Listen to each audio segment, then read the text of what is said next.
টকীয়া এখন dining table 1600 KG ওজনৰ ডাইনিং টেবুলখন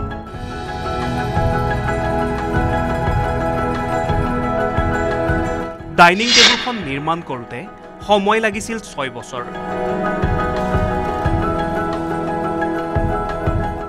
আজিকালি প্ৰায় সকলোৰে ঘৰত এখন ডাইনিং টেবুল থাকে হয়তো কাৰোবাৰ প্লাষ্টিকৰ বা কাৰোবাৰ ঘৰত কাঠেৰে নিৰ্মাণ কৰা ডাইনিং টেবুল আছে ইয়াৰ উপৰিও কিছুমান আধ্যবন্ত লোকৰ ঘৰত দেখিবলৈ পোৱা যায় বিভিন্ন ডিজাইনৰ ডাইনিং টেবুল সাধাৰণতে এখন ডাইনিং টেবুলৰ দাম 10,000 টকাৰ পৰা আৰম্ভ কৰি 1-2 লাখ টকালৈকে আছে কিন্তু আজি আমি দেখুৱাম এখন বিশেষ ডাইনিং টেবুল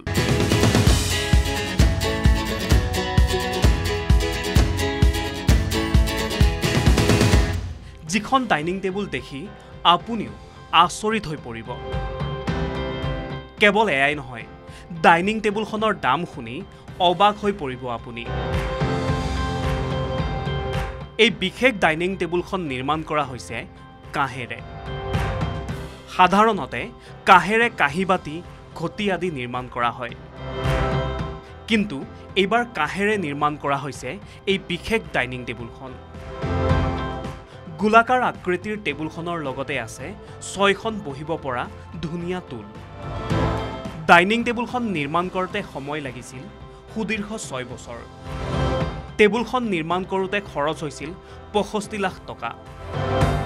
আৰু ইয়াৰ বিক্ৰী মূল্য হ'ব 1 কোটিতকৈও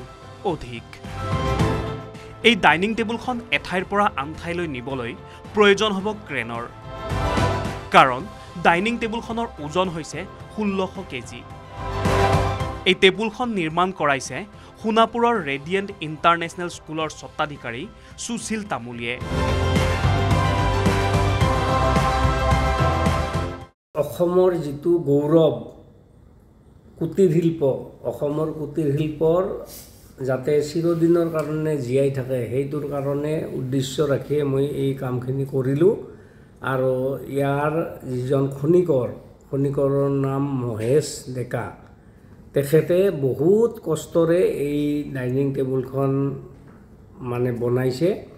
আৰু এইখন বনোৱাতে 6 বছৰ লাগিছে ইয়াৰ ওজন হৈছে 1 কুইণ্টল 200 কেজি মানে যিটো বনোৱা খৰচ 65 লাখ টকা আৰু ইয়াৰ বিক্ৰী ৰেট প্ৰায় 1 কোটি টকা খনিকৰ মহেশ ডেকাই নিখুঁতভাৱে নিৰ্মাণ কৰিছে ডাইনিং টেবুলখন বৰ্তমান সুশীল তামুলীয়ে ছাত্ৰ-ছাত্ৰী অভিভাৱক আৰু দৰ্শনাৰ্থীৰ বাবে নিজৰ স্কুলতেই ৰাখিছে এই বিশেষ ডাইনিং টেবুলখন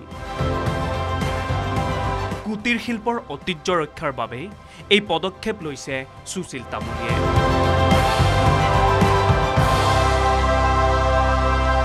নিউজ ডেস্ক লোকেল 18